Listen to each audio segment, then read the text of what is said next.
నమస్తే. మనం ఇప్పుడు ఖైరతాబాద్ దగ్గర ఉన్నాం. సిబ్బిచారణకి అయితే బండి సంజయ్ గారు కూడా రావడం జరిగింది. అక్కడికి అనేక మంది కూడా కార్యకర్తలు అయితే వస్తూనే ఉన్నారు.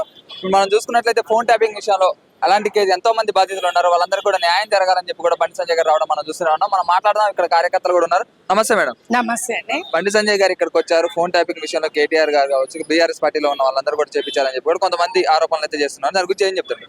ఆరోపణలు కాదు, అవి నిజమైన వాస్తవాలు. ఎంతో మందికి ఇప్పటి వరకు దర్యాప్తులో చాలా మందికి అది నిజమని తేలింది. కేటీఆర్ గారు స్వయాన వాళ్ళ భార్య ఫోన్ ట్యాపింగ్ జరిగిందని కూడా మేము చూడడం జరిగింది. అంటే ఎంత సిగ్గుమాలిన పని అని అంటే, మీరు ఆల్రెడీ అధికారంలో ఉన్నారు, ఫోన్ ట్యాపింగ్ చేయాల్సిన అవసరం ఏమున్నది?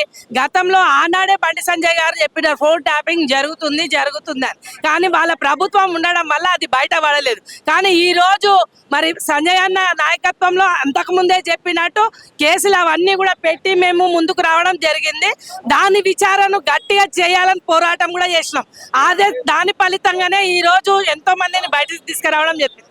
ఇప్పుడు సంజయ్ అన్న గారు సాక్ష్యాధారాలతో పాటు ఈ రోజు ప్రతి ఒక్కరిని బయటకు తీసుకురావడం జరుగుతుంది. ఆ ఫోన్ ట్యాపింగే జరగకపోయి ఉంటే దాని వల్ల ఎంతో మంది ఈ రోజు నష్టపోయినారు. జరగకపోయి ఉంటే ఫలితాలు వేరే విధంగా ఉంటుండే.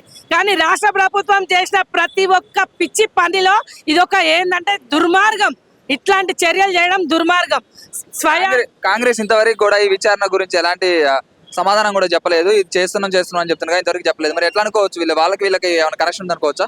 ఎందుకు చెప్తుందండి? ఆయన ఓటుకు నోటు కేసులో పట్టుబడిన ఇది. ఆయన ఒక దొంగ, ఈయన ఒక దొంగ.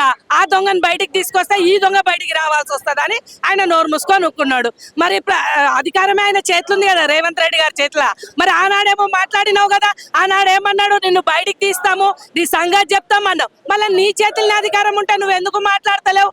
ఎందుకంటే నీ బండారం బయట పడుతుంది అని చెప్పి ఆయనను గెలికితే ఈయనను కూడా గెలకాల్సి వస్తుంది.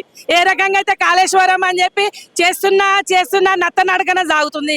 సాక్ష్యాధారాలు ఉన్నాయి, అన్ని ఉన్నాయి. మరి ఎందుకు ఆయన బయటకు తీసుకొస్తలేవు? అంటే వాళ్ళిద్దరి మధ్యలో కలెక్షన్ ఉన్నది కాబట్టి ఆయన దాచిపెడుతున్నాడు. గూట్లో పిట్టలకే దాచిపెట్టిండు. ఉండు బిడ్డ, నేను తర్వాత నిమ్మలంగా మనం మాట్లాడుకోవచ్చు. అది సంగతి. ఇప్పుడు ఎట్లుండబోతుంది మరి? బండి సంజయ్ గారు వీళ్ళందరూ కూడా శిక్ష పడేలా చేస్తారా?